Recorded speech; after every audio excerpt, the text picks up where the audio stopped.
Nakakatuwa yung remote start function ng Hyundai Stargazer. Tingnan natin, tingnan nyo to. So pag hinold ko to, mag-i-start.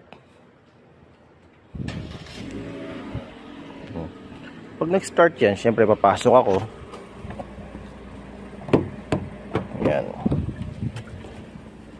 Pagpasok ko, nakapasok na ako. Di ba? Sa ibang brand, pag nilagay mo to sa drive, mamamatay. Kahit nasa loob na yung susi. Kailangan mo pang i-start ulit. Kailangan pang i-start ulit. Dito, pag nilagay ko sa drive to, okay na. Pwede na ako mag-drive. Okay din tong Stargazer. Hindi na ako pahihirapan na nag-start na nga. Tapos papasok ka pa sa loob. Tapos kailangan pang pinutin ulit yung start. Ito diretso start, no? Driving na. Tapos palang ilaw. Okay na. Bawal na kasing mag-video habang nagdadrive eh.